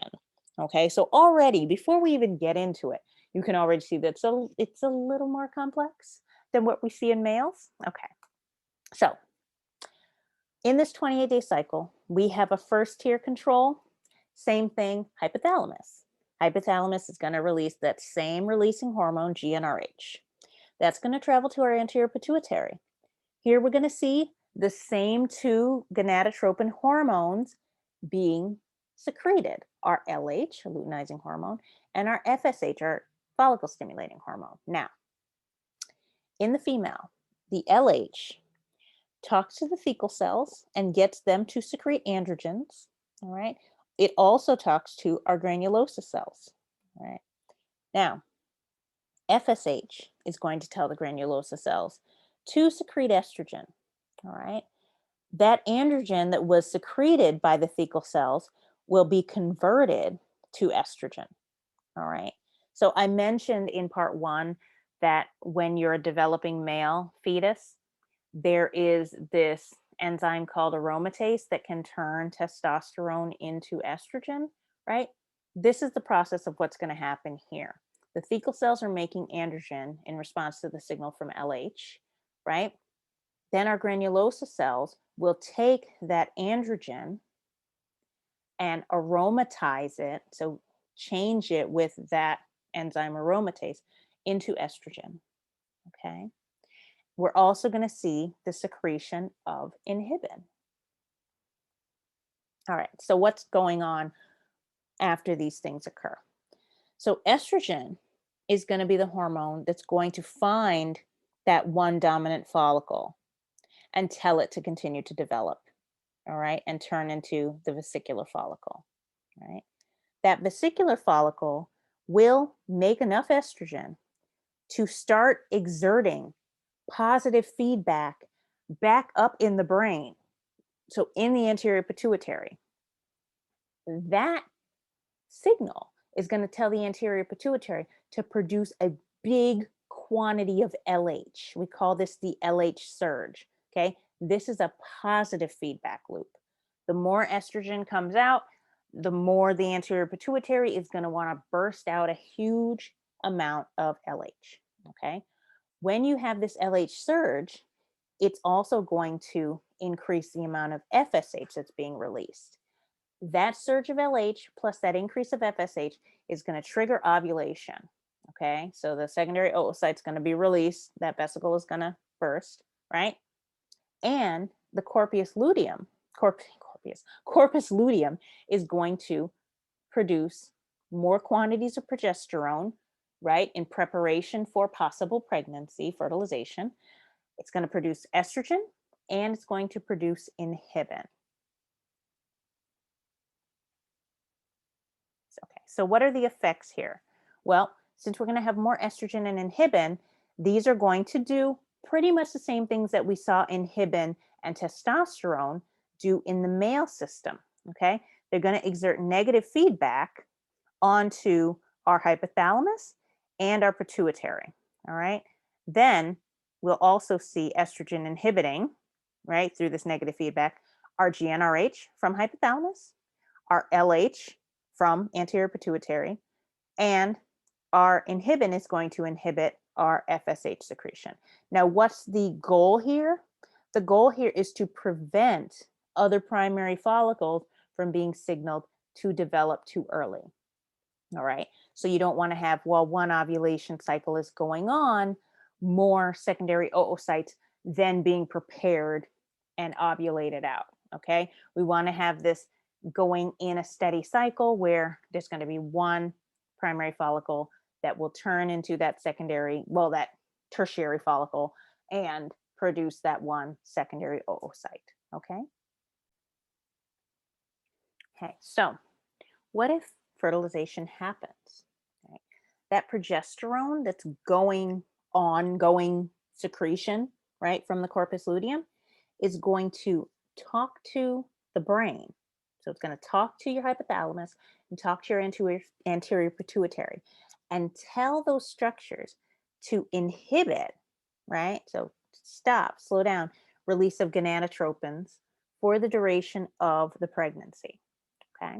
So, in other words, tell your brain to change the secretion of hormones, not to induce more follicular development, all right, and not to induce ovulation, all right. So, when there's no fertilization happening, though, the corpus luteum is then going to die down and turn into scar tissue, so degenerate into the corpus albicans. And then the levels of estrogen, progesterone, and inhibin are going to fall. And then in response, because negative feedback loop, right, our hypothalamus will start to secrete higher levels of GnRH, and the cycle is going to start all over again. Okay. So, oops, done. Okay. So, not only do our hormones, estrogen, progesterone, um, kind of trigger this ovulation cycle, all right, estrogen and progesterone are going to help female develop female sex characteristics, okay? Primary sex characteristics and secondary sex characteristics. So first, primary sex characteristics, your sex organs will mature, you develop external genitalia, and you have anatomical features unique to an adult female, secondary sex characteristics like breast development and a more female body shape, meaning fat accumulation around the hips and thighs, right? During puberty, we're going to see, oh, sorry, Madison is restless. During puberty, we're going to see those changes first occur. We'll come back and talk about puberty again, all right? But progesterone is going to be, as we call it, the pregnancy hormone, helpful in, right, getting the body ready for fertilization. And then it's going to be responsible for maintaining the pregnancy once fertilization has occurred. Now, we need progesterone. That is necessary, 100% necessary for maintenance of a pregnancy. Okay. Now, estrogens don't just, of course, have effects on the ovaries and on the breast development and on the, changes in body shape. They also have other types of protective and structural, like influencing structure actions in the body. For example, it helps you increase your bone density. All right. So that's why once menopause happens, we do see that decline in bone density. Okay. It's estrogen that helps you maintain it throughout all this time. All right. Now, another thing it does is it is protective of your circulatory system. All right. It helps your quote unquote good cholesterol, your high density lipoproteins, increase. All right. So it is protective to the vessels of the body, helps you not accumulate a large amount of plaque within the vessels. All right. Testosterone, unfortunately, is not protective in that manner. All right. Now, estrogen also is going to do some things that aren't necessarily as great. Okay. It promotes blood clots. Okay. So it does help to stimulate blood coagulation. Now, that could be good if you have loss of blood, right? But it also can be bad because you can make inappropriate clots, okay? All right. So here is our picture of our hormonal regulation of ovarian function. And I love this figure because it makes it look so simple, right? All of those slides that we looked at, and it's like, oh my goodness, this is so confusing and so many different moving parts.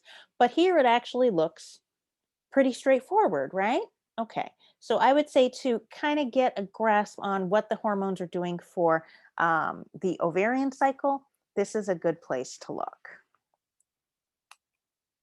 All right, so we have a second cycle. As I said, right? We're riding a unicycle and juggling at the same time.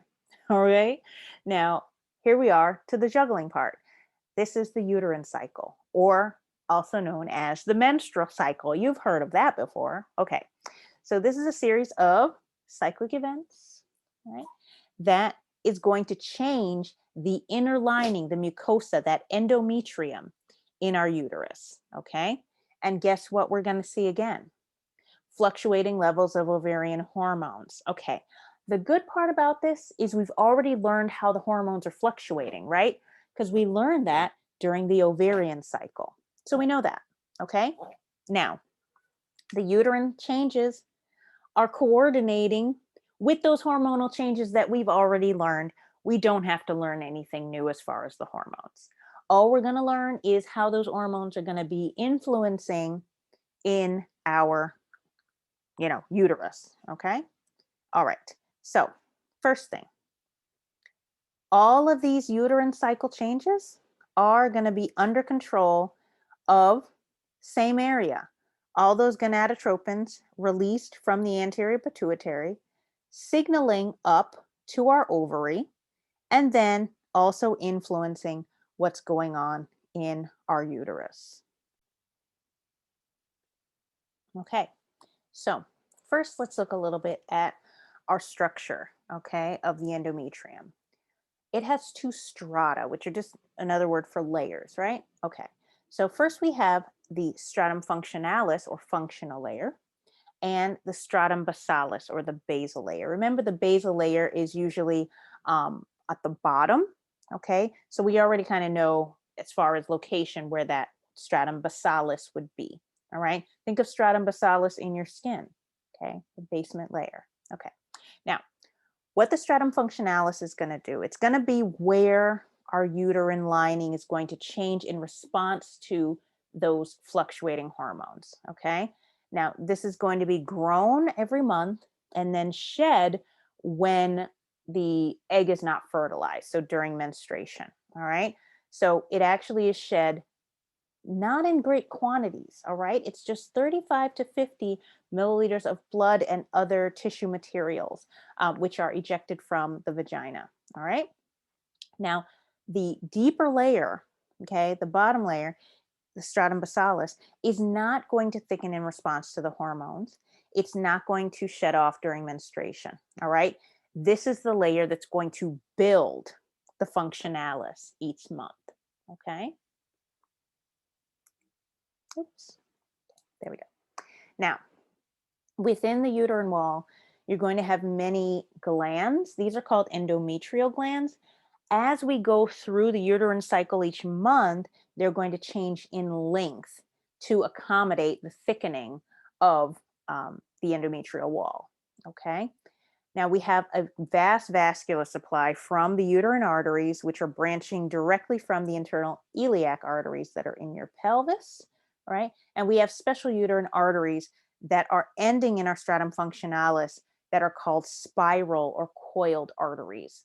All right. Now, if you ever have seen some of the treatments that they talk about for uterine fibroids, which are benign tumors. You may have seen, like, they always have advertisements for this on TV or in the subway for uterine fibroid embolization. If you've ever seen this, UFE, that procedure actually targets those spiral arteries and cuts off their blood supply so that the blood supply to those fibroid tumors is reduced or cut off completely, and it causes the tumors to shrink without having to undergo surgery.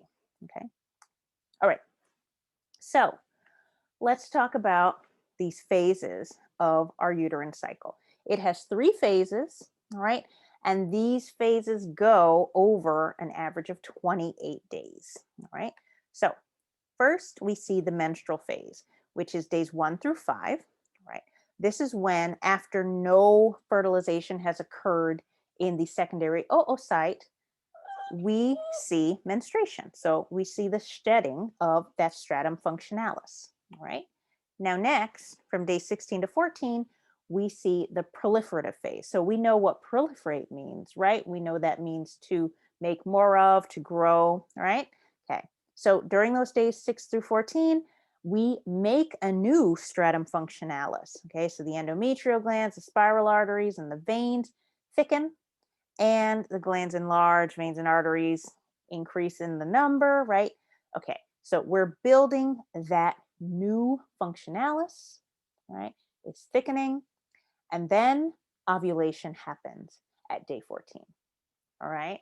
So by then, we have a fully built stratum functionalis ready for if that secondary oocyte is fertilized after it's released. Okay. Then we get to the secretory phase. That's day 15 through 28.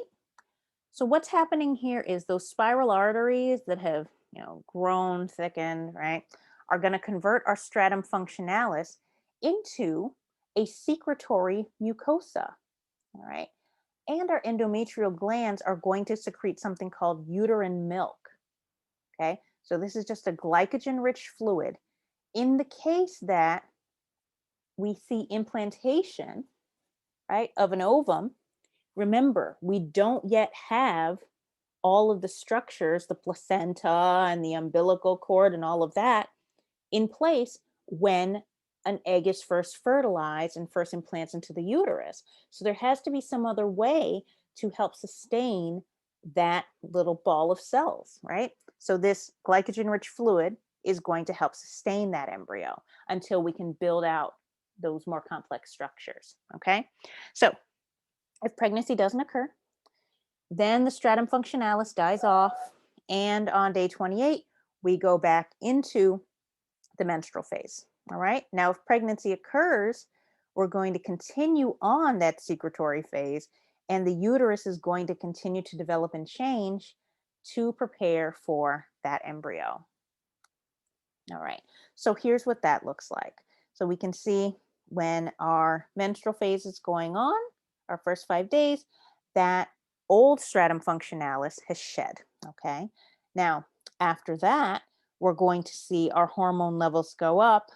Okay. You can't really see it here. We don't have the overlying, but I have a figure coming up that shows the hormone levels in addition to the uterine cycle. Okay. So the proliferative phase, we're building out that stratum functionalis. Okay. Secretory phase, we're turning this into a secretory mucosa and producing uterine milk to help to nourish a possible fertilized egg, right? So help to nourish that.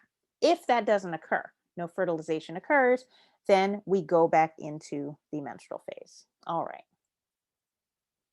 So our hormonal control, it's again those rhythmic fluctuations of the hormones, no different than what we saw in the ovarian cycle. So when the menstrual phase begins, your FSH and LH start going up, but your ovarian hormones are low.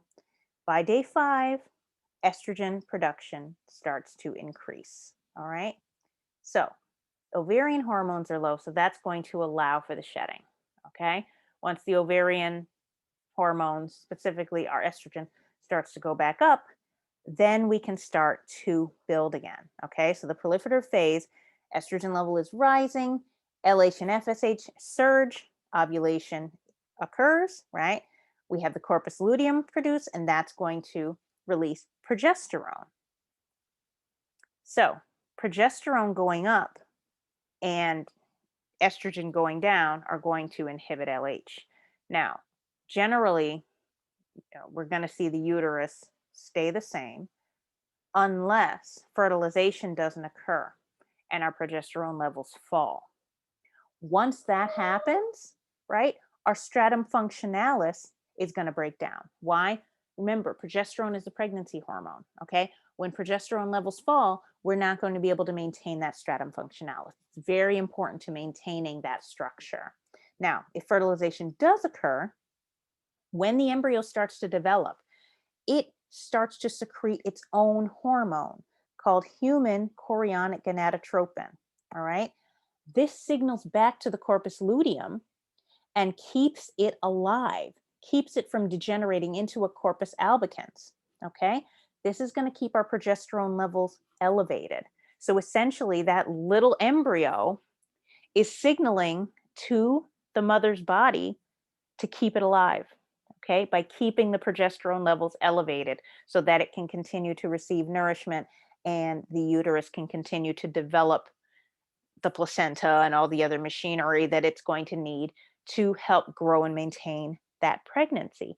Now, if HCG sounds familiar, I mean, it can be familiar for other things like fad diets where you inject yourself, but not that. HCG is the hormone that's detected in a pregnancy test. All right. So that's what you're testing for. You're testing for the hormone signal that's being sent out by the embryo itself. All righty. Now, here are the hormone fluctuations. Okay. Here you can see on top our LH and our FSH, and on the bottom our estrogen and our progesterone. And then color coded in, right, in darker blue, light blue, purple are our menstrual phases, our proliferative phases.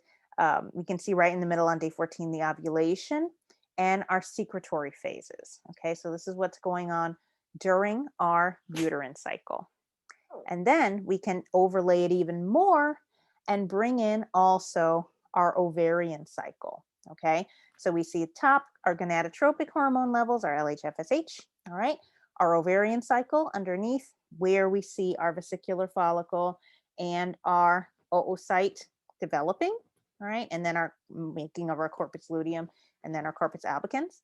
We can see below that our ovarian hormone levels. So when our estrogens increase, when our progesterones increase and fall, and what the results of those changes are, right?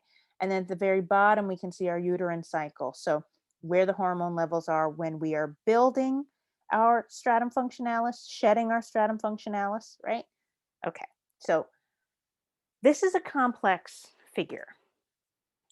Well, it's a complex cycle, okay? You see why I say you're juggling and you're riding the unicycle at the same time, okay? But I do think that if you can grasp, how these hormones are influencing at each of these points, and really, get a good understanding of that, it helps to start to make it make sense. Um, it's a lot. I understand that it's a lot of moving parts.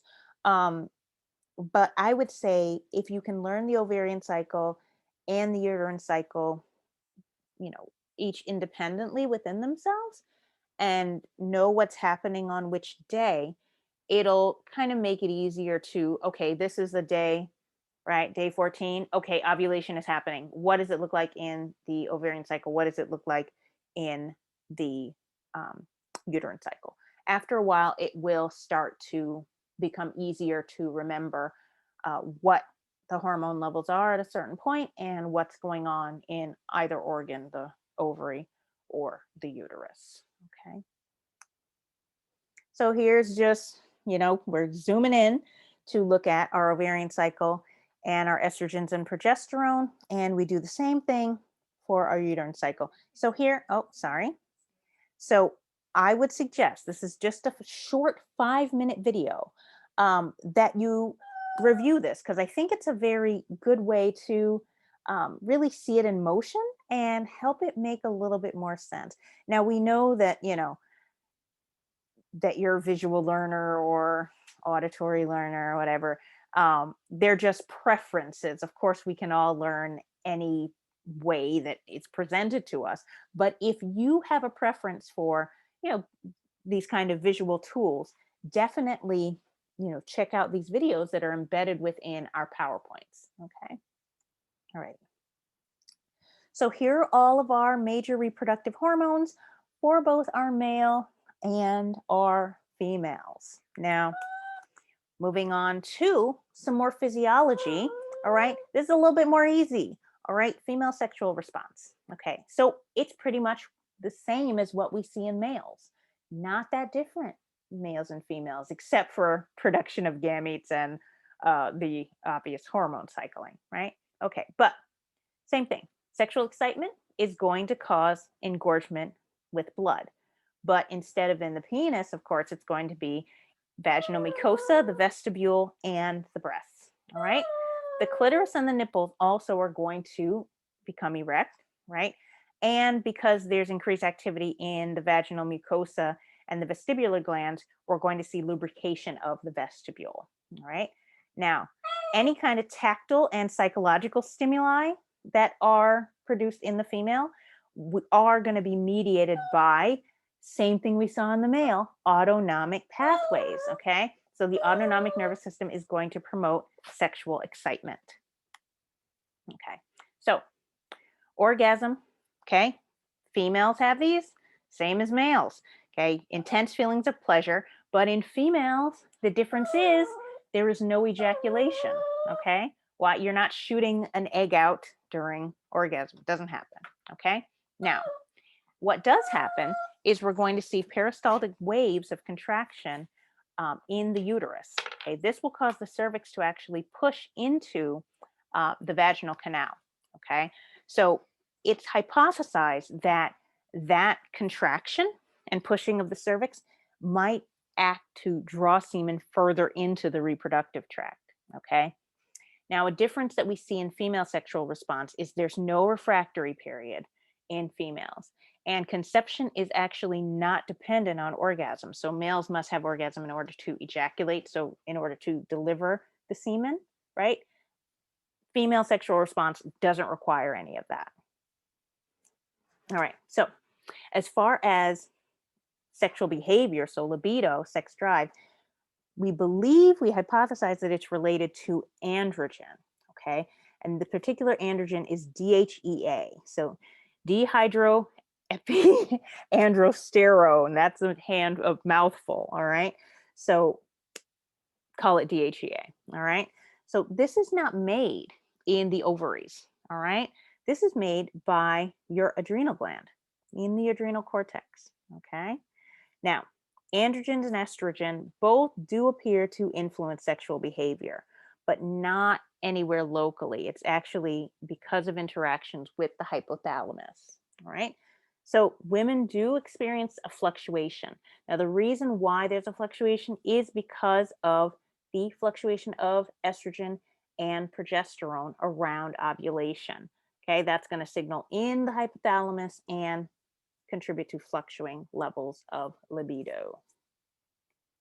Okay, so what about puberty?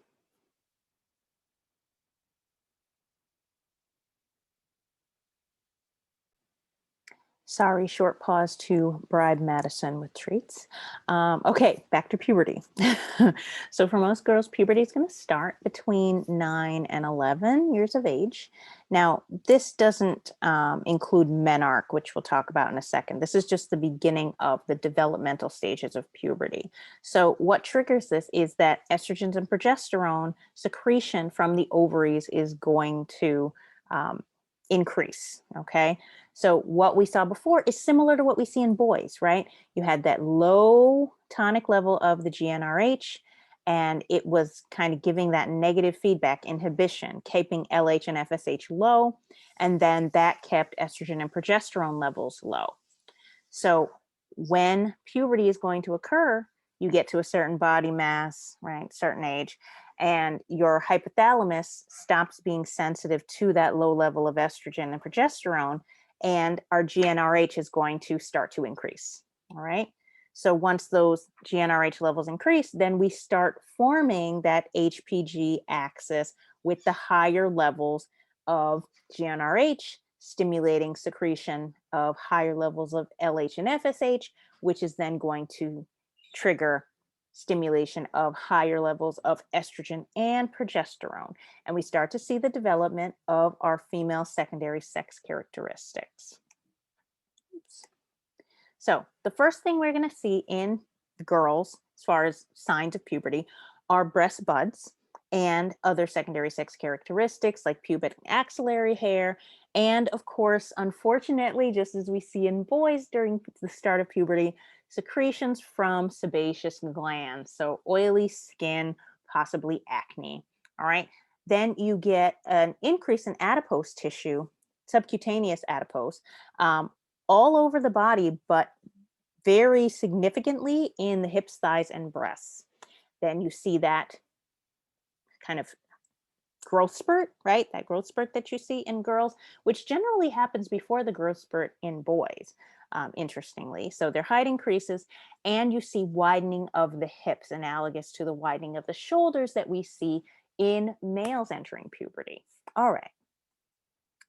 So then we reach menarche, and I mentioned this term a few slides ago, right? That's the first menstruation. All right. So the first episode of menstrual bleeding, it's usually not the first sign of puberty. It occurs 2 years after the onset of puberty. Okay. Now, there are things that are dependent on menarche. Okay. Or menarche, I should say, is dependent on some things. Okay. It doesn't just automatically occur 2 years after the onset of puberty. You have to have at least 15 to 17% body fat, or menarche will not occur. Okay. Or if menarche occurs and you fall below a certain level of body fat, you may experience amenorrhea, which is stopping of menstrual periods. Okay. So, as I said, there's a whole level of signaling involving many different hormones. So leptin is a main one, kisspeptin is another one. But to simplify things, because I don't want you to learn this whole big you know, hormone pathway, leptin, which you might have heard of, is a hormone that your fat cells secrete. Okay. So leptin is going to stimulate GnRH release, all right, and LH and FSH release. Okay.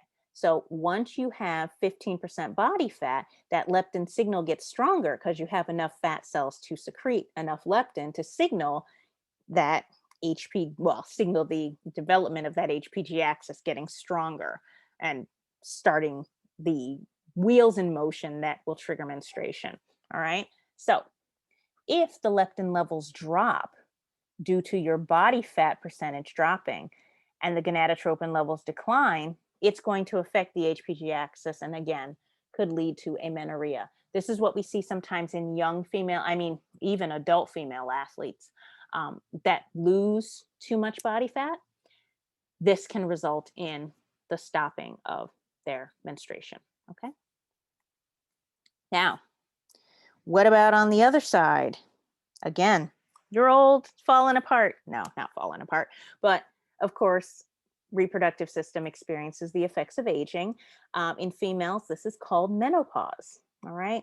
So all this time for, decades, your reproductive cycles will continue at a regular monthly interval. Okay. Unless it stops for, of course, pregnancy. Right. So the female climacteric is the start of irregular menstrual cycles. And that's usually as a result of irregular hormone levels, okay, the hormonal signaling. So this is going to continue until menstrual cycles completely stop, okay? The length of that time, the climacteric, is going to vary, but it can be as long as 5 years. So some people call this premenopause, okay? Now, actual menopause is the point at which there has been no menstruation for at least 1 year. All right. So, depending on, how many, it actually doesn't really, the dependence is going to be on your own personal body and your genetics, really. But what happens is you eventually start to deplete the number of primary follicles that you have. Now, the speed of that is going to depend on many factors. Did you live a really rough life? And what I mean when I mean rough, I mean, you know, disease caused by, um, you know, certain types of risk factors like smoking, high levels of alcohol, uncontrolled diabetes, hypertension, all of the things that can cause inflammation in your body and make your body not function as well. Um, this can be a factor that can influence you depleting your follicles a little bit earlier than, what would be normal for you. And then you can also look at other members of your family and see about when they entered menopause to kind of get an idea of when it may happen for you. All right. So, anyway, end of the day, you've depleted the primary follicles. Those follicles aren't responding to LH and FSH signals anymore. Right. And then we're going to see atresia. So, what atresia is when the immature follicles that you have left are going to degenerate and get reabsorbed during the follicular phase of the menstrual cycle. So, this happens over time. So, you have less and less follicles left to respond to the LH and FSH signals as time goes on. All right. So, whatever little follicles are left don't respond as well to your LH and your FSH. So there's less estrogen and progesterone secreted from those follicles. All right. So ovulation doesn't occur. Your estrogen blood levels are going to drop a lot because you don't have anything really left to secrete the proper amount of estrogen. Your LH and your FSH are going to continue to be secreted because there's no feedback inhibition. So it's kind of like we mentioned in the male reproductive system, right? If the testes aren't responding well to the LH and FSH, the signal is just going to keep going up, right? Send out stronger signals. Maybe we'll get it to respond, but it's not going to respond. And it's the same thing in the female, right? As we deplete those follicles, we're not going to get the same hormonal response, that feedback that's going to keep the LH and FSH levels in check. So what we can do is draw blood, see over time, right, chronically elevated levels of LH and FSH, right, which will lead us to the conclusion that, especially if there's an absence of menstrual periods over a year, that that person is in menopause. Okay, so those reduced levels of estrogen and progesterone do change the body, just like we saw in men with loss of bone mass and loss of muscle mass. We see changes in female secondary sex characteristics. All right. So the breasts, the uterus, and the uterine tubes can also atrophy. All right. Pubic and axillary hair can thin out. Your bone density can increase, and this is a huge issue in women.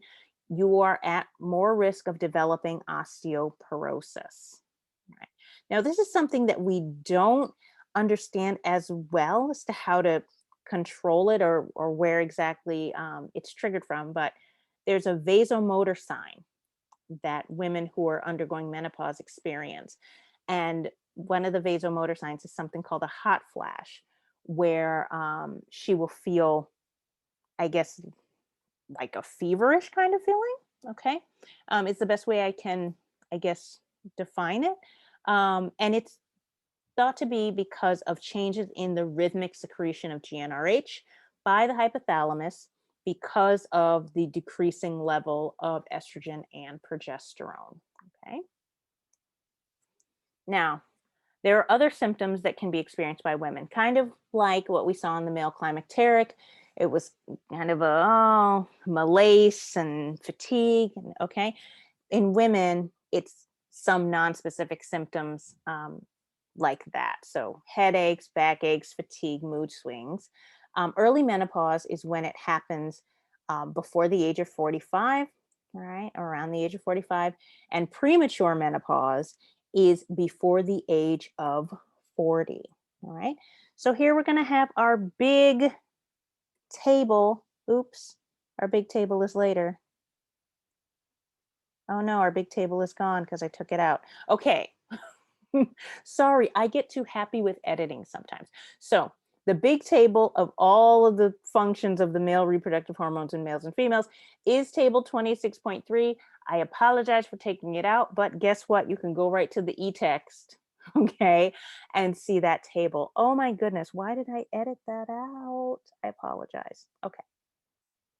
So our last A and P in the real world of this chapter, well, of this part, I should say, is female infertility. All right. So the most common reason why infertility occurs in females is some issue with ovulation. Okay.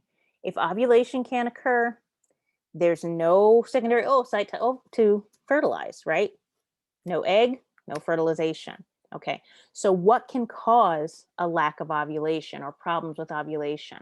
Well, first thing, something called PCOS. Okay, PCOS stands for polycystic ovarian syndrome. All right, so what does this mean? Lots of words, right? Polycystic, okay, so developing of many cysts, poly means many, ovarian on the ovary, and syndrome. All right, so this is not just a disorder where you develop ovarian cysts, and those ovarian cysts are like partially differentiated, partially developed, developing um, oocytes, right? That don't ovulate. As part of this syndrome, you can develop hormonal changes. One thing that we see is too much androgen, all right? And that's going to interfere with normal ovulation. Because remember, when we see androgen being secreted within the ovaries, it's supposed to be aromatized to estrogen. And right, we have this whole balance and beautiful dance. If we have too much androgen, it's going to disrupt that wonderful balance that we have.